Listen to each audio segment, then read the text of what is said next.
ओम नमो भगवते वासुदेवाय।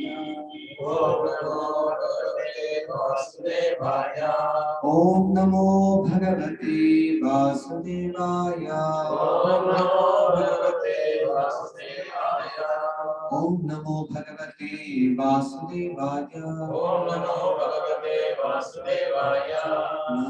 नमस्कृत्य नरं चैव नरोत्तमं देवीं सरस्वतीं व्यासं ततो जयमुदीरये नष्टप्रायेषु भद्रेषु नित्यं भागवत सेवया भगवत्युत्तमश्लोके भक्तिर्भवति नैष्ठिकी कृष्णाय वासुदेवाय देवकीनन्दनाय च नन्दगोपकुमाराय गोविन्दाय नमो नमः।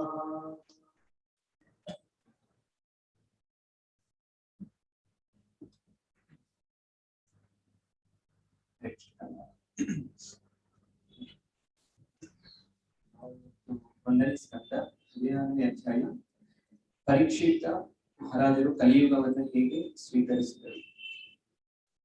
ಶ್ಲೋಕ 8.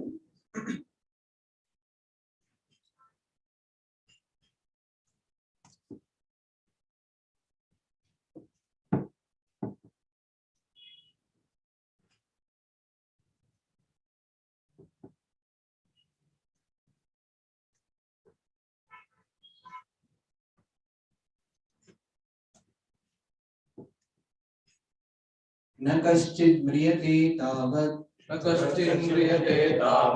यावदास्त इहान्तकः एतदर्थं हि भगवान् आहूतः परमर्षिभिः अहो नृलोके पीयेत हरिलीलामृतं वचः न कश्चिन् म्रियते तावत् यावदास्त इहान्तकः एतदर्थं हि भगवान् आहूतः परमर्षिभिः अहो नृलोके पीयेत हरिलीलामृतं वचः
हरिलीलामृतं वचः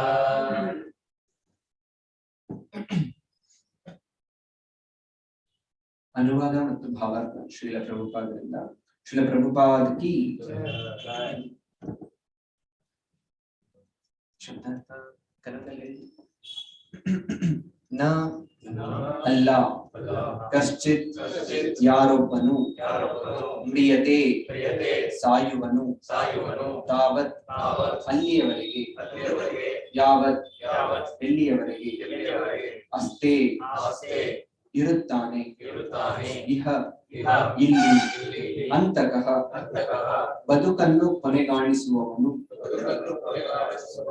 ಏತದ್ ಈ ಅರ್ಥಂ ಕಾರಣಕ್ಕಾಗಿ ಹಿ ನಿಶ್ಚಯವಾಗಿಯೂ ಭಗವಾನ್ ಭಗವಂತನ ಪ್ರತಿನಿಧಿಯು ಆಹೂತಃ ಆಮಂತ್ರಿತನಾದನು ಪರಮ ಋಷಿಭಿ ಮಹರ್ಷಿಗಳಿಂದ ಅಹೋ ಅಯ್ಯೋ ನೃಲೋಕೆ ಮಾನವ ಸಮಾಜದಲ್ಲಿ ಪೀಯೇತ ಅವರು ಕುಡಿಯಲಿ ಹರಿಲೀಲಾ ಭಗವಂತನ ದಿವ್ಯ ಲೀಲೆಗಳ ಅಮೃತಂ ಶಾಶ್ವತ ಬದುಕಿಗಾಗಿ ಅಮೃತವಾದ ವಚಃ ಮಾತುಗಳನ್ನು ಅನುವಾದ ಮತ್ತು ಭಾವಾರ್ಥ ಶಿಲ ಪ್ರಭುಪಾದಕಿ ಪ್ರತಿಯೊಬ್ಬರ ಸಾವಿಗೆ ಕಾರಣನಾಗುವ ಯಮರಾಜ ಎಲ್ಲಿಯವರೆಗೆ ಇಲ್ಲಿ ಇರುತ್ತಾನೆಯೋ ಅಲ್ಲಿಯವರೆಗೆ ಯಾರಿಗೂ ಸಾವು ಸಂಭವಿಸುವುದಿಲ್ಲ. ಶ್ರೇಷ್ಠ ಋಷಿಗಳು ಭಗವಂತನ ಪ್ರತಿನಿಧಿಯಾದ ಮರಣ ನಿಯಂತ್ರಕ ಯಮರಾಜನನ್ನು ಆಹ್ವಾನಿಸಿದ್ದಾರೆ. ಆತನ ಹಿಡಿತದಲ್ಲಿ ಇರುವ ಜೀವಿಗಳು ಭಗವಂತನ ಕಥಾರೂಪದ ದಿವ್ಯ ಲೀಲೆಗಳ ಚಿರಂತನ ಅಮೃತವನ್ನು ಆಸ್ವಾದಿಸುವುದರಿಂದ ಲಾಭ ಪಡೆಯಬೇಕು. ಯಾವ ಮಾನವ ಜೀವಿಗೂ ಸಾವು ಎಂದರೆ ಇಷ್ಟವಿಲ್ಲ. ಆದರೆ ಆತನಿಗೆ ಸಾವಿನಿಂದ ಹೇಗೆ ಪಾರಾಗಬೇಕು ಎಂಬುದು ತಿಳಿಯದು. ಸಾವನ್ನು ತಪ್ಪಿಸಿಕೊಳ್ಳಲು ಇರುವ ಖಚಿತ ಪರಿಹಾರ ಉಪಾಯವೆಂದರೆ ಶ್ರೀಮದ್ ಭಾಗವತ ಗ್ರಂಥದಲ್ಲಿ ವ್ಯವಸ್ಥಿತವಾಗಿ ನಿರೂಪಿತವಾಗಿರುವ ಭಗವಂತನ ದಿವ್ಯ ಲೀಲಾ ಅಮೃತವನ್ನು ಕೇಳುವ ಅಭ್ಯಾಸವನ್ನು ಬೆಳೆಸಿಕೊಳ್ಳುವುದು. ಆದ್ದರಿಂದ ಸಾವಿನಿಂದ ಸ್ವತಂತ್ರನಾಗಬೇಕು ಎಂಬ ಅಪೇಕ್ಷೆ ಇರುವ ಎಲ್ಲ ಮಾನವರು ಶೌನಕರ ನೇತೃತ್ವದ ಋಷಿ ಸಮೂಹ ಸಲಹೆ ಮಾಡಿರುವ ಈ ಜೀವನ ಕ್ರಮವನ್ನು ಅನುಸರಿಸಬೇಕು ಎಂದು ತಿಳಿಯ ಹೇಳಿದೆ. ಓಂ ಅಜ್ಞಾನತಿಮಿರಾಂಧಸ್ಯ ಜ್ಞಾನಾಂಜನಶಲಾಕಯಾ ಚಕ್ಷುರುನ್ಮೀಲಿತಂ ಯೇನ ತಸ್ಮೈ ಶ್ರೀ ಗುರವೇ ನಮಃ. ಶ್ರೀ ಚೈತನ್ಯ ಮನೋಭೀಷ್ಟಂ ಸ್ಥಾಪಿತಂ ಯೇನ ಭೂತಲೇ ಸ್ವಯಂ ರೂಪಃ ಕದಾ ಮಹ್ಯಂ ದದಾತಿ ಸ್ವಪದಾಂತಿಕಂ. ವಂದೇಹಂ ಶ್ರೀ ಗುರೋ ಶ್ರೀಯುತಾಪದಕಮಲಂ ಶ್ರೀ ಗುರುನ್ ವೈಷ್ಣವಾಂಶ್ಚ ಶ್ರೀರೂಪಂ ಸಾಗರಜಾತಾಂ ಸಗಣ ರಘುನಾಥಾನ್ವಿತಂ ತಂ ಸಜೀವಂ ಸಾದ್ವೈತಂ ಸಾವಧೂತಂ ಪರಿಜನ ಸಹಿತಂ ಕೃಷ್ಣ ಚೈತನ್ಯ ದೇವಂ ಶ್ರೀ ರಾಧಾ ಕೃಷ್ಣ ಪಾದಾಂ ಸಗಣ ಲಲಿತಾ ಶ್ರೀ ವಿಶಾಖಾನ್ವಿತಾಂಶ್ಚ. ನಮೋ ಓಂ ವಿಷ್ಣುಪಾದಾಯ ಕೃಷ್ಣ ಪ್ರೇಷ್ಠಾಯ ಭೂತಲೆ ಶ್ರೀಮತೆ ಭಕ್ತಿ ವೇದಾಂತ ಸ್ವಾಮಿನ್ನಿತಿ ನಾಮಿನೇ. ನಮಸ್ತೆ ಸಾರಸ್ವತೆ ದೇವೆ ಗೌರವಾಣಿ ಪ್ರಚಾರಿಣೆ ನಿರ್ವಿಶೇಷ ಶೂನ್ಯವಾದಿ ಪಾಶ್ಚಾತ್ಯ ದೇಶ ತಾರಿಣೆ.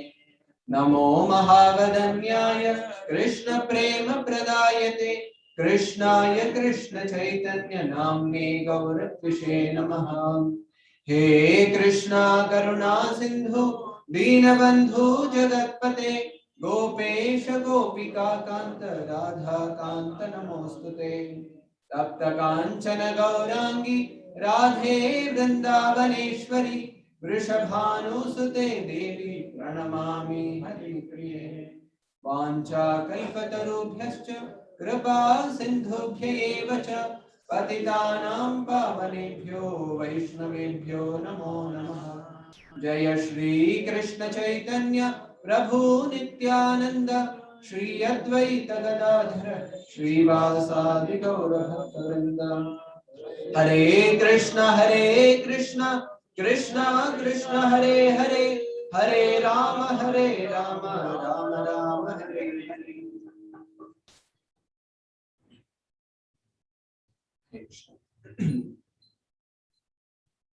ಇಲ್ಲಿ ಇವತ್ತಿನ ಭಾಗವತ ಚರ್ಚೆಗೆ ಇಲ್ಲಿರುವಂತಹ ಜಯ ಶ್ರೀ ರಾಧಾ ನೀಲಮಾಧವ ಗೋಪಾಲ ಕಿ ಶ್ರೀ ಶ್ರೀ ಕೃಷ್ಣ ರಾಧಾ ನೀಲಮಾಧವ್ ಶ್ರೀ ಶ್ರೀ ಮತ್ತು ಶ್ರೀ ಪ್ರಭುಪಾದರ ಆಶೀರ್ವಾದದಿಂದ ಮತ್ತು ಇಲ್ಲ ಪರಂಪರೆಯ ಆಚಾರ್ಯರು ಮತ್ತು ಇಲ್ಲಿ ಇರುವಂತಹ ಎಲ್ಲ ಭಕ್ತರ ಆಶೀರ್ವಾದದಿಂದ ನಾವಿವತ್ತು ಈ ಶ್ರೀಮದ್ ಭಾಗವತದ ಚರ್ಚೆಯನ್ನ ಮಾಡೋದಕ್ಕೆ ಬಂದಿದ್ದೀವಿ.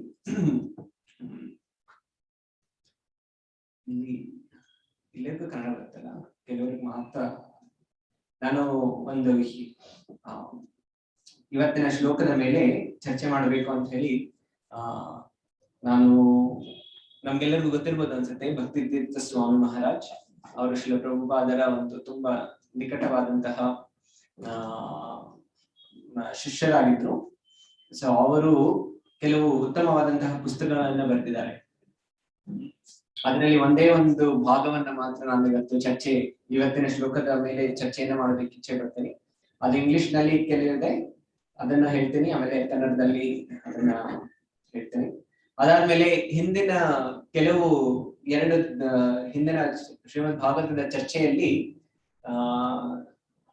ಕೆಲವು ಒಂದು ಪ್ರಶ್ನೆ ನಮ್ಗೆಲ್ಲರಿಗೂ ಬರ್ತಾ ಇತ್ತು, ಹೇಗೆ ಕಲಿಯನ್ನ ಹೇಗೆ ಅವ್ರಿಗೆ ದಂಡನೆ ಕೊಡ್ತಾ ಇರೋದು ಹೇಗೆ, ಅದು ಕೃಷ್ಣ ಕಥಾ, ಅದು ನಮ್ಗೆ ಎಷ್ಟೋ ಸಲ ಅದು ಬಂತು ಪ್ರಶ್ನೆ. ಅದರ ಮೇಲೆ ನಾನು ಸ್ವಲ್ಪ ಮನನ ಮಾಡ್ತಾ ಇದ್ದೆ. ಆಮೇಲೆ ನಾನು ಹಿಂದೆ ಭದ್ರ ಪೂರ್ಣಿಮಾ ದಿನ ಶ್ರೀಮದ್ ಭಾಗವತದ ಮಹಾತ್ಮ್ಯ ಅದರ ಬಗ್ಗೆ ಒಂದ್ಸಲ ಓದ್ತಾ ಇರುವಾಗ ಅದರದ್ದೊಂದು ಚರ್ಚೆ ಬಂದಿತ್ತು. ಅದು ಇದಕ್ಕೆ ತಕ್ಕ ಉತ್ತರವಾದ ಸಿಗುತ್ತೆ ಅಂತ ಅಂದ್ಕೊಳ್ತಾ ಇದ್ದೆ. ಅದನ್ನು ನಿಮ್ಮ ಮುಂದೆನೂ ಇವತ್ತು ಪ್ರಸ್ತುತಪಡಿಸ್ತೇನೆ, ತಾವೆಲ್ಲರೂ ಹೇಳ್ಬೋದು. ಮೊದಲನೇದಾಗಿ ಇವತ್ತಿನ ಶ್ಲೋಕದಲ್ಲಿ ಹೇಳ್ತಾ ಇದೆ, ಹೇಗೆ ಯಮರಾಜರು ಎಲ್ಲಿರ್ತಾರೆ ಅವರು ಯಾಕಂದ್ರೆ ಯಮರಾಜರು ಒಬ್ಬ 12 ಮಹಾಜನರಲ್ಲಿ ಅವರು ಒಬ್ರು. 12 ಮಹಾಜನರಿದ್ದಾರೆ, ಅವರೆಲ್ಲರೂ ಭಗವಂತನ ವಿಶೇಷವಾದಂತಹ ಭಕ್ತರು. ಅವರು ಈ ಜಗತ್ತಿನಲ್ಲಿ ಭಕ್ತಿಯನ್ನ ಪ್ರಚಾರ ಮಾಡೋದಕ್ಕೂ ಅವ್ರು ಸಹಾಯ ಮಾಡ್ತಾ ಇದ್ದಾರೆ. ಆ ರೀತಿ ಯಮರಾಜರು ಅವರೆಲ್ಲರಿಗೂ ಭಾಗವತ ಚರ್ಚೆ ನಡೀತಾ ಇರುವಾಗ ಅವ್ರಿಗೂ ಅಲ್ಲಿ ಬರ್ಬೇಕು ಅಂತ ಆಸೆ ಇರುತ್ತೆ. ಆ ರೀತಿ ಅವ್ರಿಗೆ ಏನಾದ್ರು ಅಲ್ಲಿ ಕರೆದ್ರೆ ಅವರು ಅಲ್ಲಿ ಬ್ಯುಸಿ ಆಗ್ಬಿಡ್ತಾರೆ. ಆಮೇಲೆ ಬೇರೆಯವ್ರಿಗೆ ಮರಣವನ್ನ, ಅವರ ಆತ್ಮವನ್ನ ಯಮಪುರಿಗೆ ಕರ್ಕೊಂಡು ಹೋಗೋದಕ್ಕೆ ಅವ್ರು ಮರ್ತು ಬಿಡ್ತಾರೆ ಅಂತ ಹೇಳಿ ಶೌನಕಾದಿ ಋಷಿಗಳೆಲ್ಲರೂ ಯಮರಾಜರನ್ನ ಕರೀತಾರೆ. ಅಲ್ಲಿ ಶೌನಕಾದಿ ನೈಮಿಷಾರಣ್ಯದಲ್ಲಿ ಇದ್ದಂತಹ ಎಲ್ಲಾ ಋಷಿ ಮುನಿಗಳು ಒಂದು ದೊಡ್ಡ ಯಾಗ ಮಾಡ್ತಾ ಇದ್ರು. ಸಾವಿರಾರು ವರ್ಷಗಳು ಈ ಯಾಗ ನಡೀತಾ ಇತ್ತು. ಈ ರೀತಿ ಯಾಗದಲ್ಲಿ ಯಾವ್ದು ಯಾಗ ಅಂತ ಹೇಳಿದ್ರೆ, ಆ ಯಾಗದಲ್ಲಿ ಇದು ಕಲಿಯುಗದ ಜೀವಿಗಳಿಗೆಲ್ಲ ಒಳಿತು ಮಾಡೋದಕ್ಕಾಗಿ ಅವ್ರು ಯಜ್ಞವನ್ನ ಮಾಡ್ತಾ ಇದ್ರು. ಆದ್ರೆ ಆ ಯಜ್ಞದಿಂದ ಸಾಮಾನ್ಯವಾಗಿ ಅವ್ರಿಗನ್ನಿಸ್ತು, ಈ ಯಜ್ಞದಿಂದ ಒಂದೇ ಒಂದು ಬೆನಿಫಿಟ್ ಏನಾಗ್ತಾ ಇದೆ ಅಂತ ಹೇಳಿದ್ರೆ ನಮ್ಮ ಮುಖ ಕಪ್ಪಾಗ್ತಾ ಇದೆ ಅಷ್ಟೇ. ಅದು ಬಿಟ್ರೆ ಈ ಯಜ್ಞದಿಂದ ಕಲಿಯುಗದ ಜೀವಿಗಳಿಗೆ ಏನು ಫಲ ಸಿಗ್ತಾ ಇಲ್ಲ. ಆದ್ರೆ ಅವರು ಅಲ್ಲಿ ಸೂತ ಗೋಸ್ವಾಮಿಗಳು ಬಂದಾಗ ಅಲ್ಲಿ ಭಾಗವತದ ಚರ್ಚೆಯನ್ನ ಮಾಡ್ತಾರೆ.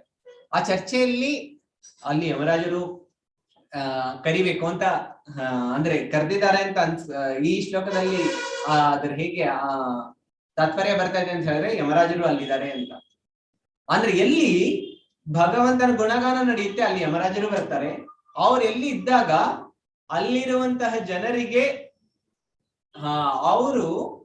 ಅವರಿಗೆ ಮರಣದಿಂದ ಅವರು ತಪ್ಪೋದಿಕ್ಕೆ ಸಾಧ್ಯ ಆಗುತ್ತೆ. ಅದೇ ಈ ಶ್ಲೋಕದಲ್ಲಿ ನಾವು ತಿಳ್ಕೊಂಡಿದ್ದೀವಿ. ಆದ್ರೆ ಮತ್ತೊಂದು ನಾವು ತಿಳ್ಕೊಳ್ಬೇಕು, ಆದ್ರೆ ಅವರು ಹೇಗೆ ಸಂಪೂರ್ಣವಾಗಿ ಯಮರಾಜರ ಮತ್ತೆ ಯಮದೂತರ ಅವರ ಪ್ರಭಾವದಿಂದ ಎಷ್ಟು ದೂರ ಇರ್ತಾರೆ ಅದರ ಬಗ್ಗೆ ನಾವು ತಿಳ್ಕೊಳ್ಬೇಕು ಅಂತ ಹೇಳಿದ್ರೆ, ನಾನು ಭಕ್ತಿತೀರ್ಥ ಸ್ವಾಮಿ ಮಹಾರಾಜ್ ಅವರ ಅವ್ರ ಪುಸ್ತಕ ಬರೆದಿದ್ದಾರೆ, ಅದ್ರ ಬಗ್ಗೆ ಒಂದೇ ಒಂದು ಚರ್ಚೆಯನ್ನ ಮಾಡ್ಬೇಕು ಅಂತಿದ್ದೆ. ಇದು crying out of mercy, crying out for the mercy ಪುಸ್ತಕದ ಹೆಸರು. ಅದರಲ್ಲಿ standing at the court of death ಅಂತ ಹೇಳಿದ್ರೆ, ಇವರು ಭಕ್ತಿತೀರ್ಥ ಸ್ವಾಮಿ ಮಹಾರಾಜ್ ಅವರ ಒಂದು ಚಿಂತನೆ ಏನು ನಡೆದಿತ್ತು ಅಂತ ಹೇಳಿದ್ರೆ, ಅವರು ಈಗ ಯಮರಾಜನ ಮುಂದೆ ಆ ಕೋರ್ಟ್ ನಲ್ಲಿ ನಿಂತಿದ್ದಾರೆ. ನಮಗ್ ಅನ್ನಿಸ್ಬೋದು ಭಕ್ತಿತೀರ್ಥ ಸ್ವಾಮಿ ಮಹಾರಾಜ್ ಅವರೆಲ್ಲರೂ ತುಂಬಾ ವೈಷ್ಣವ ಆಚಾರ್ಯರು, ಅವರಿಗೆ ಯಮದೂತರ ಮತ್ತೆ ಯಮರಾಜರ ದರ್ಶನ ಆಗದೆ ಇರ್ಬೋದು ಅಂತ ನಾವು ಕೇಳಿದೀವಲ್ವಾ. 6ನೇ ಸ್ಕಂದದಲ್ಲಿ ಅದೇ ಬರುತ್ತೆ. ಆದ್ರೆ ಇಲ್ಲಿ ಇದು ಒಂದು ಮನನ, ಒಂದು ಚಿಂತನೆ ನಡೆದಿದೆ. ಇದು ನಿಮ್ಮ ಮುಂದೆ ನಾನು ಸ್ವಲ್ಪ ಹೇಳ್ತೀನಿ. ಅವರು ಬರೀತಾರೆ, ಒಂದೇ ಕ್ಷಣದಲ್ಲಿ ಒಂದು ದಿನ ವಿಶೇಷವಾದಂತ ಅನುಭವ ಏನಾಯ್ತು ಅಂತ ಹೇಳಿದ್ರೆ, ತಕ್ಷಣ ಅವರಿಗೆ ಜೀವನದಲ್ಲಿ ಯಮರಾಜರು ಅವರ ಮುಂದೆ ನಿಂತಿದ್ದಾರೆ. ಅವರ ಜೀವನದಲ್ಲಿ ಇದ್ದಂತಹ ಎಲ್ಲವನ್ನು ಕಳ್ಚ್ಕೊಳ್ಳೋದಕ್ಕೆ ಈಗ ಆಗಿದೆ, ಆ ಸಮಯ ಬಂದ್ಬಿಟ್ಟಿದೆ, ತುಂಬಾ ಹತ್ರ ಅಂತ. ಆಗ ಅವ್ರಿಗೆ ಒಂದು ಯೋಚನೆ ಬಂತು ಅಂತ ಹೇಳಿದ್ರೆ, why am I here of all the places, ಅವ್ರಿಗೆ ಏನ್ ಅನ್ನಿಸ್ತಾ ಇತ್ತು, ಈಗ ನನಗೆ ಈ ಮರಣದ ಸಮೀಪ ಯಾಕಾಗಿದೆ ಅಂತ ಸಾಮಾನ್ಯವಾಗಿ ಎಲ್ಲರೂ ಪ್ರಶ್ನೆ ಮಾಡ್ತಾರೆ. ಆ ಪ್ರಶ್ನೆ ಅವ್ರಿಗೂ ಅಲ್ಲಿ ಬರ್ತಾ ಇತ್ತು. ಆಗ ಅವರ ಮುಂದೆ ಜೀವನದ ಅವರ ಪರದೆ ಮೇಲೆ ಅವರ ಜನ್ಮದಿಂದ ಇಲ್ಲಿ ತನಕ ಏನೆಲ್ಲಾ ಘಟನೆಗಳು ನಡೆದಿದೆ ಅವೆಲ್ಲವೂ ಒಂದಾದ್ಮೇಲೆ ಒಂದು ಕಾಣಿಸೋದಕ್ಕೆ ಪ್ರಾರಂಭ ಆಯ್ತು. ಮೊದಲು ಅವ್ರು ಶಾಲೆನಲ್ಲಿ ಇದ್ರು, ಕಾಲೇಜ್ ನಲ್ಲಿ ಇದ್ರು, ಅಲ್ಲೆಲ್ಲ ದೊಡ್ಡ ದೊಡ್ಡ ಕಾರ್ಯಗಳನ್ನೆಲ್ಲ ಮಾಡ್ತಾ ಇದ್ರು. ಅದಾದ್ಮೇಲೆ ಅವರು ಭಕ್ತಿಗೆ ಬಂದ್ರು. ಅದಾದ್ಮೇಲೆ ಪ್ರಪಂಚ ಪೂರ್ತಿ ಅವರು ತಿರುಗಾಡ್ತಾ ಇದ್ರು, ಪ್ರಚಾರ ಮಾಡ್ತಾ ಇದ್ರು. ಇದೆಲ್ಲವೂ ಅವರ ಕಣ್ಣಿನ ಮುಂದೆ ಒಂದು ಕ್ಷಣ ಬಂತು. ಅದಾದ್ಮೇಲೆ ಆಮೇಲೆ ಅವ್ರಿಗೆ ಅನ್ನಿಸ್ತಾ ಇತ್ತು, ನಾನು 40 ವಯಸ್ಸು ಆಗಿದ ತಕ್ಷಣ ನನಗೆ ಅನ್ನಿಸ್ತಾ ಇತ್ತು ನನ್ನ ಶರೀರ ಈಗ ಕಳ್ಚಿ ಹೋಗ್ತಾ ಇದೆ. ಈಗ ನನ್ನ ಶರೀರದಲ್ಲಿ ಮೊದ್ಲು ಏನ್ ಶಕ್ತಿ ಇತ್ತಲ್ಲ ಆ ಶಕ್ತಿ ಈಗ ನನ್ನ ಹತ್ರ ಇಲ್ವೇ ಇಲ್ಲ. ಆ ರೀತಿ ಅವ್ರಿಗೆ ಅನ್ಸೋದಕ್ಕೆ ಪ್ರಾರಂಭ ಆಯ್ತು. ಅದಾದ್ಮೇಲೆ ತಕ್ಷಣ ಅವರ ಮುಂದೆ ಯಮರಾಜರು ಕಾಣಿಸ್ಕೊಂಡ್ರು. ಅವರ ಪ್ರತ್ಯಕ್ಷ ಆಯ್ತು. ಅವ್ರ ಮುಂದೆ ಯಮರಾಜರು ಬಂದಿದ ತಕ್ಷಣ ಅವರು ಒಂದ್ ಸಲ ಕಿರ್ಚ್ಕೊಂಡ್ರಂತೆ. ಅವ್ರು ಹೇಳ್ತಾರೆ, this is a mistake, I am not suppose to be here. ಅವ್ರು ಹೇಳ್ತಾ ಇದ್ರಂತೆ, ನೀವು ತಪ್ಪಾಗಿ ಇಲ್ಲಿ ಬಂದ್ಬಿಟ್ಟಿದ್ರಿ, ರಾಂಗ್ ಅಡ್ರೆಸ್ ಆಗಿ ಬಂದಿದ್ರಿ, ನೀವ್ ಇಲ್ಲಿ ಬರಬಾರ್ದಿತ್ತು, ಇಲ್ಲೇನೋ ಮಿಸ್ಟೇಕ್ ಆಗಿದೆ. ಯಾಕೆ ಅಂತ ಹೇಳಿದ್ರೆ ನಾನು ಎಷ್ಟೊಂದು ಭಕ್ತಿ ಎಲ್ಲ ಮಾಡಿದ್ದೀನಿ, ಈಗ ನಿಮ್ಮ ದರ್ಶನ ಯಾಕೆ ಆಗ್ತಾ ಇದೆ ನನಗೆ, ಈ ರೀತಿ ಅವರು ಹೇಳೋದಕ್ಕೆ ಪ್ರಾರಂಭ ಮಾಡ್ತಾರೆ. ಅದಾದ್ಮೇಲೆ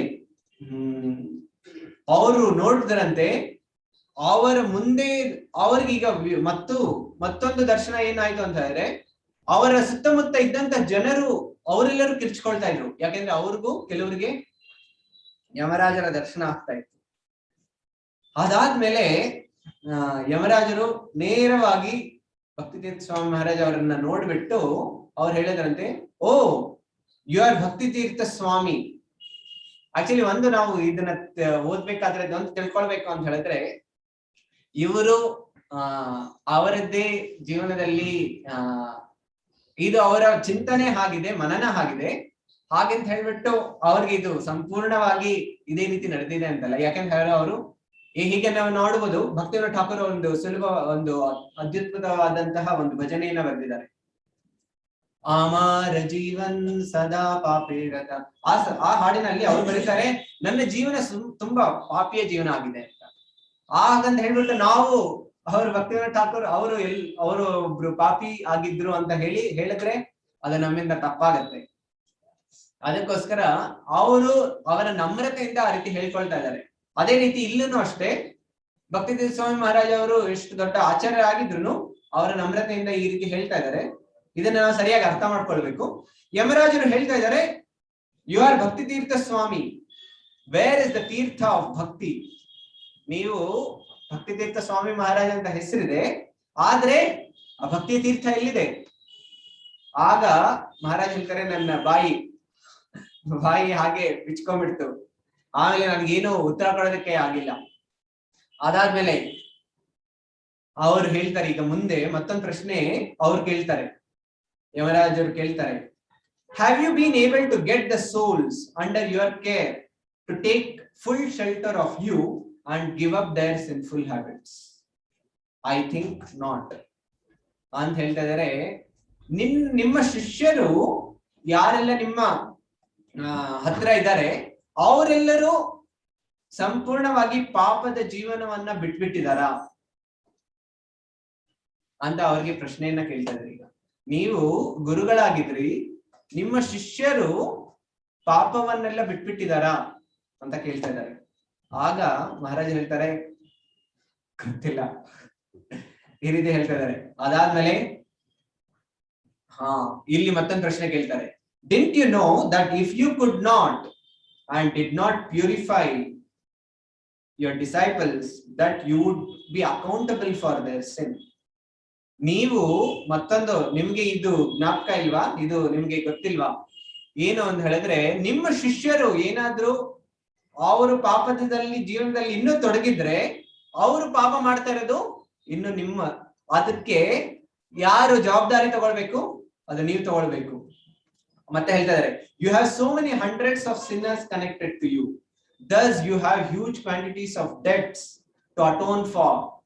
Even your own purity cannot save you now. What then do you propose? ಹೇಳ್ತಾ ಇದ್ದಾರೆ, ನೀವು ಈಗ ಎಷ್ಟೊಂದು ನಿಮ್ಮ ಜೊತೆ ಎಷ್ಟೊಂದು ಪಾಪಿಯರು ನಿಮ್ಮ ಜೊತೆ ಈಗ ನಿಮ್ಮ ಆಶ್ರಯ ತಗೊಂಡಿದ್ದಾರೆ. ಈಗ ಯಾಕಂದ್ರೆ ಒಬ್ರು ಗುರು ಆಗಿದ್ದಾರೆ ಅಂತ ಹೇಳಿದ್ರೆ ಇದು ಸಾಮಾನ್ಯವಾಗಿರೋದಲ್ಲ. ಅವರು ಈ ಜಗತ್ತಿನಲ್ಲಿ ಎಲ್ಲರೂ ಇರೋರು ಪಾಪವನ್ನ ಮಾಡ್ತಾ ಇದ್ದಾರೆ. ಅಂತವರೆಲ್ಲರೂ ಆ ರೀತಿ ಆಚಾರ್ಯರ ಆಶ್ರಯವನ್ನ ತಗೊಂಡ್ರೆ ಅವ್ರು ಇನ್ನೂ ಸಂಪೂರ್ಣವಾಗಿ ಪಾಪವನ್ನು ಬಿಡೋದಿಲ್ಲ. ಆಗ ನಾವ್ ಮಾಡಿರೋದು ಪಾಪವೆಲ್ಲವೂ ಅವ್ರಿಗೆ ಹೋಗ್ತಾ ಇರುತ್ತೆ. ಅದಕ್ಕೋಸ್ಕರ ಹೇಳ್ತಾ ಇದ್ದಾರೆ, ಈಗ ನಿಮ್ಮ ಹತ್ರ ಒಂದು ದೊಡ್ಡ ಪರ್ವತದ ರಾಶಿ ಇದೆ, ಪಾಪದ ರಾಶಿ. ಈಗ ಅದನ್ನ ಏನ್ ಮಾಡ್ತೀರಿ? ಅದನ್ನೆಲ್ಲ ಅನುಭವಿಸೋದಕ್ಕೆ ತಯಾರಿದ್ದೀರಿ ಅಂತ ಕೇಳ್ತಾ ಇದ್ದಾರೆ. ಆಮೇಲೆ ಇವರು ಸುಮ್ನೆ ಸೈಲೆಂಟ್ ಆಗಿ ಇದ್ರು, ಏನ್ ಹೇಳ್ಬೇಕು ಅಂತ ಗೊತ್ತಾಗ್ತಾ ಇರ್ಲಿಲ್ಲ. ಅದಾದ್ಮೇಲೆ ಯಮರಾಜರು ಮತ್ತೆ ತೋರಿಸಿದ್ರು ಅಂತೆ. ಅವ್ರು ಮತ್ತೊಂದು ದರ್ಶನ ತೋರಿಸಿದ್ರು. ಹಿಂದಿನ ಎಲ್ಲಾ ಜೀವನಗಳಲ್ಲಿ ಅವರು ಯಾವ್ಯಾವ ಶರೀರವನ್ನ ತಗೊಂಡಿದ್ರು, ಏನೇನ್ ಮಾಡಿದ್ರು, ಅದ್ರ ಸಂಪೂರ್ಣ ದರ್ಶನ ಒಂದು ದೃಶ್ಯದಲ್ಲಿ ಅವ್ರಿಗೆ ಆಯ್ತಂತೆ. ಹೇಗೆ ಒಂದು ಸಲ ಮೇಕಪ್, ನಾವು ಕೆಲವು ಸಲ ಬ್ಯೂಟಿ ಪಾರ್ಲರ್ಗೆ ಹೋಗ್ತಾರಲ್ಲ, ಬ್ಯೂಟಿ ಪಾರ್ಲರ್ಗೆ ಹೋದಾಗ ಒಂದೊಂದು ಸಲ ಒಂದೊಂದು ರೀತಿಯ ಫೇಸ್ ಕಟ್ ಅವರು ಚೇಂಜ್ ಮಾಡ್ತಾ ಇರ್ತಾರೆ. ಅದೇ ರೀತಿ ಇವ್ರಿಗೆ ಅನ್ನಿಸ್ತಾ ಇತ್ತಂತೆ, ನಾನು ಅದೇ ರೀತಿ ಒಂದು ಪಾರ್ಲರ್ ಅಲ್ಲಿ ಇದ್ದೆ. ಒಂದೊಂದು ದಿನ ಒಂದೊಂದು ಶರೀರದಲ್ಲಿ ಒಂದೊಂದು ರೀತಿಯ ಶರೀರವನ್ನ ನಾನು ತಗೊಳ್ತಾ ಇದ್ದೆ. ಆದ್ರೆ ಈಗ ನನ್ಗೆ ಆಗ ಮಾಡ್ತಾ ಇರುವಾಗ ನನ್ನ ಸಂಪೂರ್ಣ ಜೀವನದ ಗುರಿಯನ್ನ ನಾನು ಮರ್ತು ಬಿಟ್ಟಿದ್ದೆ. ಅದಾದ್ಮೇಲೆ ಅವ್ರು ಹೇಳ್ತಾ ಇದ್ದಾರೆ, ಇದು ತುಂಬಾ ಅದ್ಭುತವಾಗಿದೆ. ಅವ್ರು ಹೇಳ್ತಾರೆ, even during times when I had some clear power of recollection, surrounding environment would have such an impact on me that I would frequently become acculturated. ಅಂತ ಹೇಳಿದ್ರೆ ಹೇಳ್ತಾ ಇದ್ದಾರೆ, ನನಗೆ ಸ್ವಲ್ಪ ಕೆಲವು ಸಲ ಬುದ್ಧಿ ಬರ್ತಾ ಇತ್ತು, ನಾನು ಸರಿಯಾದ ಮಾರ್ಗದಲ್ಲಿ ನಾನು ಜೀವನ ಮಾಡ್ಬೇಕು, ಆಮೇಲೆ ನಾನು ಭಕ್ತಿ ಮಾಡ್ಬೇಕು ಅಂತ ಎಷ್ಟು ಸಲ ಕೇಳಿದೆ. ಎಲ್ಲರೂ ಹೇಳ್ತಾ ಇದ್ದಾರೆ ಅದನ್ನ ಸರಿಯಾಗಿ ಯಾವುದೇ ಡಿಸ್ಟ್ರಾಕ್ಷನ್ ಇಲ್ಲದೆ ಅದನ್ನ ಮಾಡ್ಬೇಕು ಅಂತ. ಆದ್ರೆ ನನ್ನ ಹತ್ತಿರ ಇದ್ದಂತ ಪರಿಸರ ನನ್ನ ಮೇಲೆ ಎಷ್ಟೊಂದು ಪ್ರಭಾವ ಬೀರ್ತಾ ಇತ್ತು ಅಂತ ಹೇಳಿದ್ರೆ ನಾನು ಕೇಳಿದ್ದೆಲ್ಲ ಮರ್ತೋಗ್ಬಿಡ್ತಾ ಇದ್ದೆ. ಕೆಲವು ಸಲ ಅದು ಜ್ಞಾಪಕ ಇದ್ರು ಅದನ್ನ ಸರಿಯಾಗಿ ಮಾಡೋದಕ್ಕೆ ನನಗೆ ಶಕ್ತಿ ಸಿಗ್ತಾ ಇರ್ಲಿಲ್ಲ. As I studied these previous lives of mine, it seemed foolish that I had become so absorbed in my distractions and superficialities. ನಾನು ನನ್ನ ಜೀವನದಲ್ಲಿ ಇದ್ದಾಗ ಎಷ್ಟೊಂದು ಈ ಜಗತ್ತಿನ ಕೆಲವು ಬಾಹ್ಯ ರೂಪಗಳಿಗೆ ನಾನು ಆಕರ್ಷಣೆ ಆಗಿ ಬಿಟ್ಬಿಡ್ತಾ ಇದ್ದೆ. I was even more ridiculous how I tolerated. Okay, ಅದು ಕೆಲವೆಲ್ಲ ಇಂಪಾರ್ಟೆಂಟ್ ಹೇಳ್ತೀನಿ. In every life there was much assistance available to me to help tune to the spiritual world, but I was so carried away with each costume and backdrop that I kept neglecting the obvious. ಅವ್ರು ಹೇಳ್ತಾ ಇದ್ದಾರೆ, ಪ್ರತಿಯೊಂದು ಶರೀರದಲ್ಲಿ ನನಗೆ ಬೇರೆ ಬೇರೆ costume ಸಿಗ್ತಾ ಇತ್ತು, ಆಮೇಲೆ ಬೇರೆ ಬೇರೆ ಎನ್ವಿರಾನ್ಮೆಂಟ್, ಬೇರೆ ಬ್ಯಾಕ್ ಡ್ರಾಪ್ ಅಂತ ಹೇಳಿದ್ರೆ ಬೇರೆ ಬೇರೆ ಪರಿಸರ ಸಿಗ್ತಾ ಇತ್ತು. ಆಗ ನಾನು ನನ್ನ ಕಾಸ್ಟ್ಯೂಮ್ ಮತ್ತೆ ನನ್ನ ಬ್ಯಾಕ್ ಡ್ರಾಪ್ ಅಲ್ಲಿ ಎಷ್ಟು ಮಗ್ನಾಗ್ಬಿಟ್ಟಿದ್ದೆ ಅಂತ ಹೇಳಿದ್ರೆ ನಾನು ಯಾರು, ನನ್ನ ಜೀವನದ ಗುರಿ ಏನು ಅಂತನೇ ನಾನು ಮರ್ತೋಗ್ಬಿಡ್ತಾ ಇದ್ದೆ. ಆಮೇಲೆ ನನಗೆ ಆಧ್ಯಾತ್ಮಿಕ ಜಗತ್ತಿಗೆ ಹೋಗೋದಕ್ಕೆ ಎಷ್ಟೊಂದು ಸಹಾಯ ಸಿಗ್ತಾ ಇತ್ತು, ಆದ್ರೂ ಅದನ್ನ ನಾನು ಸೀರಿಯಸ್ ಆಗಿ ತಗೊಂಡಿರ್ಲಿಲ್ಲ. ಇದೆಲ್ಲ ಆಯ್ತು. ಅದಾದ್ಮೇಲೆ ತಕ್ಷಣ ಮಹಾರಾಜರು ಹೇಳ್ತಾರೆ, ಆದ್ರೆ ನಾನು ಈ ಜೀವನದಲ್ಲಿ 16 ರೌಂಡ್ ಜಪ ಪ್ರತಿನಿತ್ಯ ಮಾಡ್ತಾ ಇದ್ದೆ. ಅದಾದ್ಮೇಲೆ ಅಷ್ಟೇ ಅಲ್ಲ, ನಾನು ಈ ಜೀವನದಲ್ಲಿ 4 ನಿಯಮಗಳನ್ನ ಸಂಪೂರ್ಣವಾಗಿ ಪಾಲನೆ ಮಾಡಿದ್ದೀನಿ. ಪ್ರಭುಪಾದರಿಗೆ ಆಶ್ವಾಸನೆ ಕೊಡ್ತಾರಲ್ವಾ, ಏನ್ ಹೇಳ್ತಾರೆ? ಬರೀ 4 ನಿಯಮಗಳನ್ನ ಪಾಲನೆ ಮಾಡಿ, ಆಮೇಲೆ 16 ಮಾಲೆ ಜಪವನ್ನ ಮಾಡಿ, ಆಮೇಲೆ ನೀವು ಭಗವಂತ ಧಾಮಕ್ಕೆ ಹೋಗ್ಬಿಡ್ತೀರಿ, ಯಮದೂತರ ದರ್ಶನ ಆಗೋದಿಲ್ಲ ಅಂತ. ಆದ್ರೆ ಇಲ್ಲಿ ಅವ್ರ ಈ ರೀತಿ ಹೇಳ್ತಾ ಇದಾರೆ. ಈಗ ಯಮರಾಜರು ಮುಂದೆ ಹೇಳ್ತಾ ಇದಾರೆ, ನಾನು 16 ಮಾಲೆ ಜಪ ಮಾಡಿದೀನಿ, ಆಮೇಲೆ 4 ನಿಯಮಗಳನ್ನ ಸಂಪೂರ್ಣ ಪಾಲನೆ ಮಾಡಿದೀನಿ ಅಂತ. ಆಮೇಲೆ ಯಮರಾಜರು ಅವ್ರ ಅಸಿಸ್ಟೆಂಟ್ ಅವ್ರಿಗೆ ಹೇಳ್ತಾರೆ, ಎಕ್ಸ್ಪ್ಲೇನ್ ಥಿಂಗ್ಸ್ ಟು ದಿಸ್ ಪ್ರಿಟೆಂಡರ್. ಅವ್ರು ಹೇಳ್ತಾ ಇದಾರೆ, ಇವರು ಈ ನಾಟಕ ಏನ್ ಹೇಳ್ತಾರೆ ಪ್ರಿಟೆಂಡರ್ಗೆ? ಡಂಬಾಚಾರಿ ಇಲ್ಲ, ಮಿಥ್ಯಾಚಾರಿ ಇಲ್ಲ, ಡಂಬಾಚಾರಿ. ಇವ್ರು ಆ ರೀತಿ ಇದಾರೆ, ಅವ್ರಿಗೆ ನೀವು ಎಕ್ಸ್ಪ್ಲೈನ್ ಮಾಡಿ ಹೇಳಿ ಅಂತ ಹೇಳಿ ಇವ್ರಿಗೆ ಹೇಳ್ತಾ ಇದಾರೆ. ಹಾಗ ಭಕ್ತಿವೇದಾಂತ ಸ್ವಾಮಿ ಮಹಾರಾಜರು ಮತ್ತೆ ಉತ್ತರ ಕೊಡ್ತಾರೆ.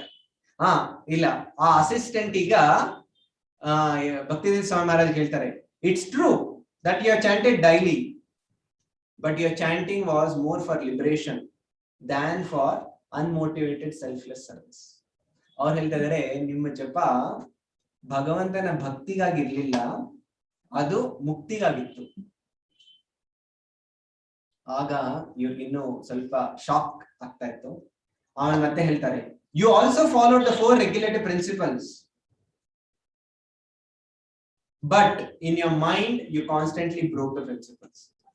ಅವ್ರು ಹೇಳ್ತಾ ಇದಾರೆ, ನಿಮ್ಮ ಜೀವನದಲ್ಲಿ ನೀವು ಈ 4 ನಿಯಮಗಳನ್ನ ಸಂಪೂರ್ಣ ಪಾಲನೆಯನ್ನ ಮಾಡಿದಿರಿ, ಆದ್ರೆ ನಿಮ್ಮ ಮನಸ್ಸಿನಲ್ಲಿ ಇದನ್ನ ನೀವು ಆಗಾಗ ಇದನ್ನ ಮರಿತಾ ಇದ್ರಿ.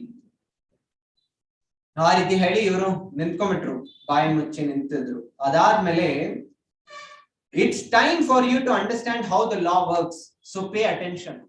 ನಮಗೆ ಕೆಲವು ಸಲ ನಾವು ಎಷ್ಟು ಅಜ್ಞಾನದಲ್ಲಿ ಇರ್ತೀವಿ ಅಂತ ಹೇಳಿದ್ರೆ, ಈ ಜಗತ್ ಹೇಗ್ ನಡೀತಾ ಇದೆ ಅಂತಾನೆ ನಮ್ಗೆ ಗೊತ್ತಾಗೋದಿಲ್ಲ. ಅದಕ್ಕೋಸ್ಕರ ಇಲ್ಲಿ ಹೇಳ್ತಾ ಇದಾರೆ, ಈಗ ನಿಮಗೆ ಸಮಯ ಸಿಕ್ಕಿದೆ, ಸರಿಯಾಗಿ ಅರ್ಥ ಮಾಡ್ಕೊಳ್ಳಿ ಹೇಗೆ ಈ ಜಗತ್ತಿನ ನಿಯಮಗಳು ನಡೀತಾ ಇದೆ. Your physical body changes every lifetime, but your mind carries your actual self to its next existence. Thus you are accountable for all these mental deviations. ನಿಮ್ಮ ಶರೀರ ಏನೋ ಬದಲಾವಣೆ ಆಗ್ತಾ ಇದೆ, ಆದ್ರೆ ನಿಮ್ಮ ಮನಸ್ಸಿನಲ್ಲಿ ನೀವೆಲ್ಲ ಏನ್ ಯೋಚನೆ ಮಾಡ್ತಾ ಇದ್ರಿ ಅದಕ್ಕೆ ತಕ್ಕಂತೆ ನಿಮ್ಗೆ ಮುಂದಿನ ಶರೀರ ಸಿಗುತ್ತೆ. ಆ ರೀತಿ ಹೇಳಿದ್ರು. ಈಗ ಮಹಾರಾಜರು ಹೇಳ್ತಾರೆ, ನಾನು ಎಷ್ಟೊಂದು ಸೇವೆ ಎಲ್ಲ ಮಾಡಿದೀನಿ, but what about all the service I did? ನಾನು ಎಷ್ಟೊಂದು ಸೇವೆ ಮಾಡಿದ್ದೀನಿ, ಈಗ ಅದಕ್ಕೆಲ್ಲ ಏನ್ ಪ್ರತಿಫಲ? ನನ್ನ ಸಂಪೂರ್ಣ ಜೀವನನೇ ನಾನು ಭಗವಂತನ ಸೇವೆಗಾಗಿ ಇಟ್ಟಿದ್ದೀನಿ, ಅದಕ್ಕೆ ಏನಾದ್ರು ಪ್ರತಿಫಲ ಇದೆಯೋ ಇಲ್ವೋ? ಆ ರೀತಿ ಅವ್ರು ಕೇಳ್ತಾ ಇದಾರೆ. ಈಗ ಉತ್ತರ ಅವ್ರು ಹೇಳ್ತಾರೆ, ಯಮರಾಜರು ಹೇಳ್ತಾರೆ, do you think that the service of your ego constitutes devotional service? ಅವ್ರ ಈ ರೀತಿ ಪ್ರಶ್ನೆ ಮಾಡ್ತಾ ಇದಾರೆ, ನೀವು ನಿಮ್ಮ ನಿಮ್ಮ ಅಹಂಕಾರದ ಪ್ರದರ್ಶನಕ್ಕಾಗಿ ನೀವು ಮಾಡಿದ್ದೆಲ್ಲ ಕಾರ್ಯಗಳು ಅದೆಲ್ಲ ಭಕ್ತಿ ಕಾರ್ಯಗಳಾಗೋಗ್ಬಿಡತ್ತಾ? ಆ ರೀತಿ ಪ್ರಶ್ನೆ ಮಾಡ್ತಾ ಇದ್ದಾರೆ. Throughout all your grand service, your greatest interest was your own fame, and now you have achieved that success you are chasing, for you are very famous here amongst infamous. ಈ ಜಗತ್ತಿನಲ್ಲಿ ಎಲ್ಲರೂ ಕುಖ್ಯಾತಿಗಳು, ಅವರಲ್ಲಿ ನೀವು ಈಗ ಖ್ಯಾತಿಯನ್ನ ಪಡೆದಿದ್ದೀರಿ. ಈಗ ನೀವೇನ್ ಯೋಚನೆ ಮಾಡ್ತಾ ಇದ್ರಿ ಅದನ್ನ ನೀವೀಗ ಪ್ರಾಪ್ತಿ ಮಾಡ್ಕೊಂಡ್ಬಿಟ್ಟಿದ್ದೀರಿ, ಆದ್ರೆ ಅದೆಲ್ಲವೂ ಭಕ್ತಿ ಆಗೋದಿಲ್ಲ. ಇಷ್ಟೆಲ್ಲ ಹೇಳಿದ್ರು, ಭಕ್ತಿಲಿ ಏನೇನೇ ಮಾಡಿದ್ರು ಅವರು ಅಂತ. ಅದಾದ್ಮೇಲೆ ಇವರು ಮತ್ತೊಂದೀಗ ತುಂಬಾ ವಿಶೇಷವಾದಂತಹ ಪಾಯಿಂಟ್ ಅವರು ಹಾಕ್ತಾರೆ ಯಮರಾಜರಿಗೆ. ಅವ್ರು ಹೇಳ್ತಾರೆ, but I have a powerful spiritual master, surely you are aware of Srila Prabhupad. ಆ ರೀತಿ ಹೇಳ್ತಾರೆ. ಈಗ ಇದಕ್ಕೆ ಉತ್ತರ ನೋಡಿ, ಯಮರಾಜರು ಏನ್ ಹೇಳ್ತಾರೆ, you are right, and this is another reason you have been sent here. You see, to assist you and others, Shri Krishna personally sent you one of his topmost special agent. Srila Prabhupada was Krishna's specially empowered representative. ಈ ರೀತಿ ಎಲ್ಲ explain ಮಾಡ್ತಾರೆ. ಅವ್ರು ಹೇಳ್ತಾರೆ, ಓ ನೀವು ಹೇಳಿದ್ ಸರಿ, ಅದಕ್ಕೋಸ್ಕರ ನಾನು ನಿಮ್ಮನ್ನ ಇಲ್ಲಿ ಕರ್ಕೊಂಡ್ ಬಂದಿದ್ದೀನಿ ಅಂತ ಹೇಳ್ತಿದ್ದಾರೆ. ನೀವು ಪ್ರಭುಪಾದರ ಶಿಷ್ಯರಾಗಿದ್ದೀರಿ, ಅದಕ್ಕೋಸ್ಕರ ನಿಮ್ಮನ್ನ ಇಲ್ಲಿ ತಗೊಂಡ್ಬಂದಿದ್ದೀನಿ ಅಂತ ಅವ್ರು ಹೇಳ್ತಾ ಇದಾರೆ. ಕೃಷ್ಣ ನಿಮ್ಮೆಲ್ಲರನ್ನ ಉದ್ಧಾರ ಮಾಡೋದಕ್ಕಾಗಿನೇ ಅವರನ್ನ ಭೂಮಿಗೆ ಕಳಿಸಿದ್ರು. ಅವರು ಕೃಷ್ಣನ ಒಬ್ಬ ತುಂಬಾ ವಿಶೇಷವಾದಂತ ಸೇನಾಪತಿ ಭಕ್ತರಾಗಿದ್ರು. ಅವರು ಆ ರೀತಿ ಆಗಿದ್ರು, ಆ ರೀತಿ ಎಷ್ಟೊಂದು ಭಗವಂತ ನಿಮ್ಗೆ ಸಹಾಯ ಮಾಡಿದ್ರು, ನೀವೆಲ್ಲರೂ neither you not all others properly honoured him or fully submitted to his desires. ನೀವೆಲ್ಲರೂ ಅವರಿಗೆ ಸಂಪೂರ್ಣರಾಗಿ ಶರಣರಾಗಿಲ್ಲ, ಅದಾದ್ಮೇಲೆ ಅವರಿಗೆ ಸರಿಯಾದ ಗೌರವವನ್ನು ಕೊಟ್ಟಿಲ್ಲ. Eventually, Krishna felt that Prabhupada was overstaying and therefore he called him back. Although he was willing to continue helping, you ungrateful souls. ಅವ್ರು ಹೇಳ್ತಾ ಇದಾರೆ, ಪ್ರಭುಪಾದ್ ಕೃಷ್ಣ ಅವ್ರನ್ನ ಕರ್ಕೊಂಡ್ಬಿಟ್ರು. ಯಾಕೆ ಅಂತ ಹೇಳಿದ್ರೆ, ನಿಮ್ಮನ್ನೆಲ್ಲ ನೋಡ್ತಾ ಇದ್ರು, ನೀವೆಲ್ಲರೂ ಅಷ್ಟೊಂದು ಕೃತಜ್ಞತೆಯನ್ನ ತೋರಿಸಿಲ್ಲ ಅಂತ. ಅದಾದ್ಮೇಲೆ ಅಸಿಸ್ಟೆಂಟ್, ಯಮರಾಜರ ಅಸಿಸ್ಟೆಂಟ್ ಹೇಳ್ತಾ ಇದಾರೆ, ಇದು ಇನ್ನೂ ತುಂಬಾ ವಿಶೇಷವಾಗಿದೆ. ಅವ್ರು ಹೇಳ್ತಾ ಇದಾರೆ, actually in the end it was the sin of his unqualified disciples that brought Srila Prabhupada's body down so fast.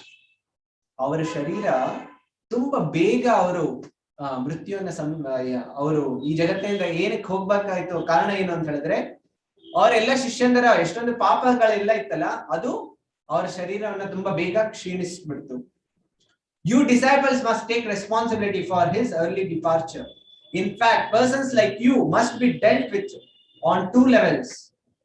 ಅವರು ಹೇಳ್ತಾ ಇದಾರೆ, 2 ರೀತಿಯ ದೊಡ್ಡ ಭಾರ ನಿಮ್ಮ ಮೇಲಿದೆ ಈಗ. ಒಂದು ಅಂತ ಹೇಳಿದ್ರೆ, you'll have to bear the burden you caused your spiritual master with your own weakness. ನೀವು ನಿಮ್ಮ ಗುರುಗಳಿಗೆ ನಿಮ್ಮಿಂದ ಏನೆಲ್ಲ ತೊಂದರೆ ಆಗಿದೆಯಲ್ಲ, ಅದರಿಂದ ಏನೆಲ್ಲ ಅವರಿಗೆ ಭಾರ ಅಂದ್ರೆ ಪಾಪದ ಭಾರ ಬಂತು, ಅದಕ್ಕೆ ನೀವು ಸರಿಯಾದ ಶಿಕ್ಷೆಯನ್ನ ತಗೊಳ್ಬೇಕು. ಎರಡನೇದೇನು ಅಂತ ಹೇಳಿದ್ರೆ, you have to carry the weight of your disciples sins. ನಿಮ್ಮ ಶಿಷ್ಯರಿದಾರಲ್ಲ, ಅವರ ಪಾಪಗಳಿಗೂ ನೀವು ಈಗ ಜವಾಬ್ದಾರಿ ಹೊಣೆಯನ್ನ ಹೊತ್ತಬೇಕು ಅಂತ 2 ಹೇಳ್ತಾ ಇದ್ದಾರೆ. ಆಗ ಅವರು ಪ್ರಶ್ನೆ ಕೇಳ್ತಾರೆ, ಆಯ್ತು ಇವೆರಡು ಇದೆ ನಿಮ್ಗೆ, ಈಗ ಶಿಕ್ಷಣ ತಗೊಳ್ಬೇಕಾಗಿದೆ, ಯೋಚನೆ ಮಾಡಿ ಯಾವ್ದು ಮೊದಲು ತಗೊಳ್ತೀರಿ, ಯಾವ್ದು ಬೇಕೋ ಮೊದಲು, ಆಮೇಲೆ ಡಿಸೈಡ್ ಮಾಡ್ತೀವಿ ಎಲ್ಲಿಗೆ ಹೋಗ್ತೀರಿ ನೀವು ಅಂತ. ಈ ರೀತಿ ಈಗ ಕೇಳ್ತಾ ಇದ್ದಾರೆ. Which of these areas do you want to suffer for first? ಆಗ ಮಹಾರಾಜರು ಸ್ತಬ್ಧರಾಗ್ಬಿಡ್ತಾರೆ. ಆಮೇಲೆ ಕೊನೆಗೆ ಹೇಳ್ತಾರೆ, ನನಗೆ ಮೊದಲನೇ ತಪ್ಪಿದೆಯಲ್ಲ, ಏನು ನಾನು ನಮ್ಮ ಗುರುಗಳಿಗೆ ಏನು ನಾನು ಅವ್ರಿಗೆ ನಾನು ತೊಂದರೆಯನ್ನು ಕೊಟ್ಟಿದ್ದೀನಲ್ಲ, ಅದಕ್ಕೆ ನಾನು ಮೊದಲು ನಾನು ಶಿಕ್ಷೆಯನ್ನು ಅನುಭವಿಸೋದಕ್ಕೆ ತಯಾರಿದ್ದೀನಿ. First for the burden that I have caused my guru. ಅದಾದ್ಮೇಲೆ ಯಮರಾಜರು ಈ ರೀತಿ ಹೇಳ್ತಾರೆ. ತಕ್ಷಣ ಒಂದು ವಿಶೇಷವಾದಂತಹ ಟರ್ನ್ ಆಯ್ತು. ಏನು ಅಂತ ಹೇಳಿದ್ರೆ, ಈಗ ಯಮರಾಜರು ಬರ್ತಾರೆ, ಆದ್ರೆ ಕೈಯಲ್ಲಿ ಯಾವುದೇ ರೀತಿಯ ಆಯುಧನೇ ಇಲ್ಲ. ಆಗ ಹೇಳ್ತಾರೆ, oh you my dear, you are very fortunate. ಈಗ ಭಕ್ತಿದೇವ್ ಸ್ವಾಮಿ ಮಹಾರಾಜರವ್ರಿಗೆ ಯಮರಾಜರು ಹೇಳ್ತಾ ಇದಾರೆ, ಈಗ ನೀವು ತುಂಬಾ ಅದೃಷ್ಟವಂತರಾಗಿದ್ದಾರೆ. ಯಾಕೆ ಅಂತ ಹೇಳಿದ್ರೆ, having pity on you, your spiritual master has intervene and summoned me to give you release. ನಿಮ್ಮ ಗುರುಗಳು ಬಂದಿದ್ದಾರೆ, ಈಗ ಅವರು ಬಂದು ನಿಮಗೆ ಇಲ್ಲಿಂದ ರಿಲೀಸ್ ಮಾಡೋದಕ್ಕೆ ಅವರು ಆಜ್ಞೆಯನ್ನ ಕೊಟ್ಟಿದ್ದಾರೆ. Before I could reply, even we were amazed at how your guru is willing to absorb more of your karmic reactions. This kind of compassion is something very rare. ಈ ಅವ್ರು ಹೇಳ್ತಾ ಇದಾರೆ, ನಿಮ್ಮ ಗುರುಗಳು ಬಂದು ನಿಮ್ಮ ಎಲ್ಲಾ ಪಾಪದ ಕರ್ಮಗಳನ್ನೆಲ್ಲ ಈಗ ಅವರೆಲ್ಲಾನು 0 ಮಾಡ್ಬಿಟ್ರು, ನಿಮ್ಮ ಅಕೌಂಟ್ ಈಗ ಪೂರ್ತಿ 0 ಆಗಿದೆ. ಈ ರೀತಿ ಅವರ ಕರುಣೆ ತುಂಬಾ ತುಂಬಾ ವಿಶೇಷವಾಗಿರುವಂತದ್ದು. ಇದು ಸಾಮಾನ್ಯವಾಗಿ ಎಲ್ಲೂ ಸಿಗೋದಿಲ್ಲ. ಈ ರೀತಿ ಅವ್ರು ಹೇಳ್ತಾ ಇದ್ದಾರೆ. ಅದಾದ್ಮೇಲೆ ಶ್ರೀಲ ಪ್ರಭುಪಾದರು ಇವರು ಭಕ್ತಿದೇವ್ ಸ್ವಾಮಿ ಮಹಾರಾಜ್ ಹೇಳ್ತಾರೆ, ನೀವು ಇಲ್ಲಿ ಇರೋದಕ್ಕೆ ನಿಮ್ಮ ತಕ್ಕವಾದಂತ ಸ್ಥಳ ಅಲ್ಲ, ನೀವು ಬನ್ನಿ, ನಾನು ನಿಮ್ಮನ್ನ ಕರ್ಕೊಂಡು ಹೋಗ್ತೀನಿ, ಭಗವಂತನ ಧಾಮಕ್ಕೆ ಕರ್ಕೊಂಡು ಹೋಗ್ತೀನಿ. ಆದ್ರೆ ಮಹಾರಾಜ್ ಹೇಳ್ತಾರೆ, ಐ ಆಮ್ ನಾಟ್ ವರ್ದಿ, ನಾನು ನಿಮ್ಮ ಜೊತೆ ಬರೋದಕ್ಕೆ ಅಷ್ಟೊಂದು ಅರ್ಹನಾಗಿಲ್ಲ, ಎಷ್ಟೊಂದು ನಾನು ಇಲ್ಲಿ ಶಿಕ್ಷೆಯನ್ನ ಅನುಭವಿಸಿದ್ದೆ. ಪ್ರಭುಪಾದರು ಹೇಳ್ತಾರೆ, ಇಲ್ಲ ಇಲ್ಲ ಬನ್ನಿ ಕರ್ಕೊಂಡು ಹೋಗ್ತೀನಿ ಅಂತ ಹೇಳಿ. ನಿಮ್ಗೆ ಗೊತ್ತಿಲ್ವಾ, ನಾನು ದೀಕ್ಷೆಯನ್ನ ಕೊಟ್ಟಾಗ ನಾನು ನಿಮ್ಮ ತಂದೆ ಆಗಿದ್ದೆ, ಅಂದ್ರೆ I had become your father, ಅಂದ್ರೆ ದೀಕ್ಷಾ ಕೊಡುವಾಗ. ಆ ರೀತಿ ಅವರು ಹೇಳ್ತಾರೆ. ಸೊ ಆ ರೀತಿ ಒಂದು ನಾ ಇದು ಏನಕ್ಕೆ ಹೇಳಿದ್ದು ಅಂತ ಹೇಳಿದ್ರೆ, ನಾವು ಭಕ್ತಿಯನ್ನ ಮಾಡ್ತಾ ಇದೀವಿ, ಆದ್ರೆ ಭಕ್ತಿ ಮಾಡ್ತಾ ಮಾಡ್ತಾ ಈ ಶ್ಲೋಕದಲ್ಲಿನೂ ಬರ್ತಾ ಇತ್ತು, ಯಮರಾಜರು ಎಲ್ಲಿ ಭಾಗವತ ಹರಿಲೀಲಾ ಅಲ್ಲಿ ಶ್ಲೋಕದಲ್ಲಿ ಬರ್ತಾ ಇತ್ತು, ಎಲ್ಲಿ ಹರಿಲೀಲಾ ಹರಿ ಕಥೆ ಎಲ್ಲಿ ನಡೀತಾ ಇರುತ್ತೆ, ಅಲ್ಲಿ ಯಮರಾಜರು ಯಾರು ಬರ್ತಾರಲ್ಲ, ಆಗ ಬಂದಾಗ ಅವರು ಅವರಿಂದ ನಾವು ಸಂಪೂರ್ಣವಾಗಿ ನಮ್ಮ ಮೃತ್ಯುವ ಜಾಲದಿಂದ ನಾವು ಆಚೆ ಬರೋದಕ್ಕೆ ಸಾಧ್ಯತೆ ಇದೆ. ಆದ್ರೆ ನಾವು ಎಷ್ಟು ನಮ್ಮ ಗುರುಗಳಿಗೆ ನಾವು ಸಂತೃಪ್ತ ಪಡಿಸಿದೀವಿ, ಅದ್ರ ಮೇಲೆ ನಾವು ಇದರಿಂದ ಸಂಪೂರ್ಣವಾಗಿ ಆಚೆ ಬರೋದಕ್ಕೆ ಸಾಧ್ಯ ಆಗುತ್ತೆ. ಅದಕ್ಕೋಸ್ಕರ ಇಲ್ಲಿ ಎಲ್ಲ ನೋಡಿದ್ರೆ ಆ ಶಿಕ್ಷೆ ಇಲ್ಲ, ನಮ್ಮ ಪಾಪದ ಶಿಕ್ಷೆ ಎಲ್ಲ ಏನಿದೆ ಭಾಗವತ ಹೇಳುತ್ತೆ ಅವೆಲ್ಲವೂ ಸಂಪೂರ್ಣ ಹೋಗ್ಬಿಟ್ಟಿದೆ ಅಂತ.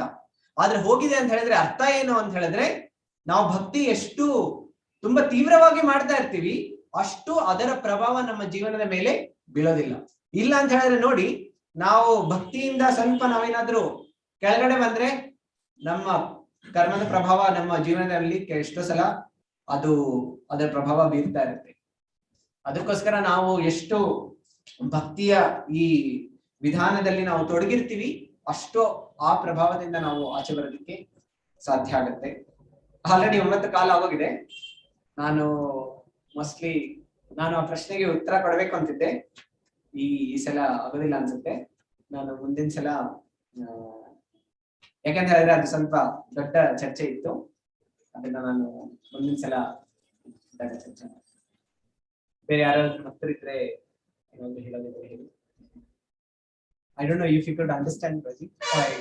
Most of the things. Yes. What is the book name? This is Crying Out, the Beggar series. In that, Crying Out for Mercy. In that, one of the meditations. You are reading that? Actually, I'm not. Only some sections like this. Once in a while, I read. Crying.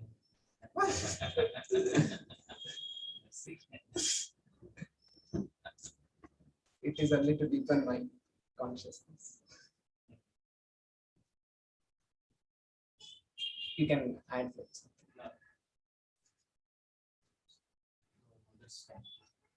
If you want to add things. ಕೊನೆಯಲ್ಲಿ ಅವ್ರೇನ್ ಹೇಳಿದ್ರು, what he told in the last things that Prabhupada thinks the Yamunas are saying to him, because Prabhupada has agreed to absorb all the sins. So that may get us, we may get very complacent in our devotional service if we meditate like that. Yeah.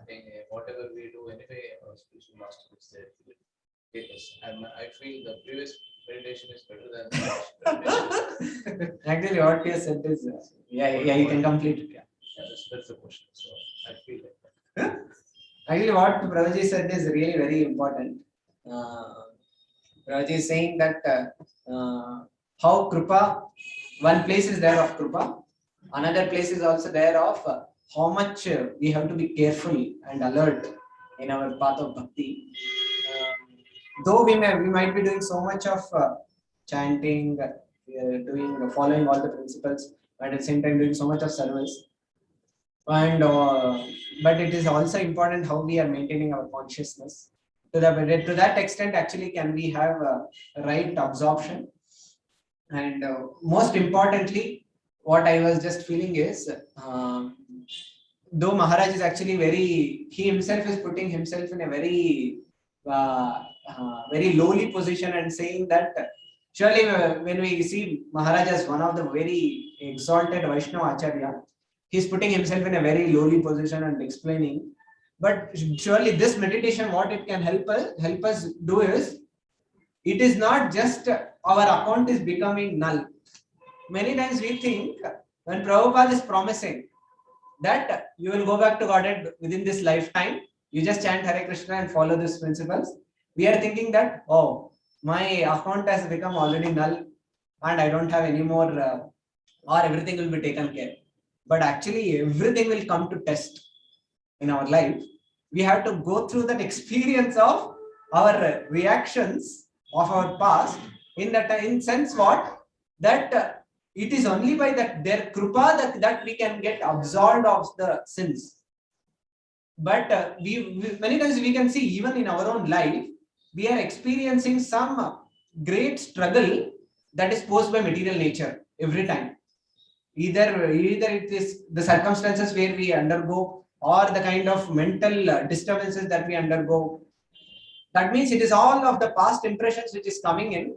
which is actually there is a great fight that is going on between our bhakti, whatever we are doing, and the material impressions.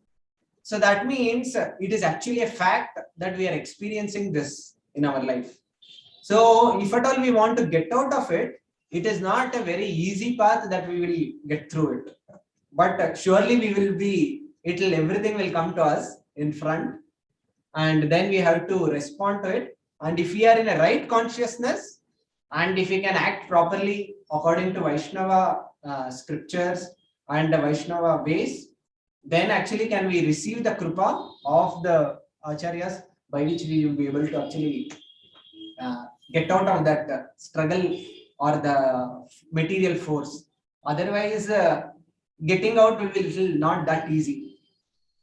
So because Maharaj actually said, see, if you see, till before he was saying, I'm chanting, everything he's saying, till the time he did not say that it is Guru Maharaj who is there, Srila Prabhupada is there. Till the time he did not bring that point. And even after he brought out, there was because it is only by Guru's mercy that can we actually escape the material reactions. Otherwise, it is not possible. So that means that factor is actually very important. So why Maharaj brought out that last point is to make us understand that just performing devotional service is not just sufficient, but how much are we actually calling out for mercy of Lord and his representatives in our life. So that factor is actually so vital to bring out that.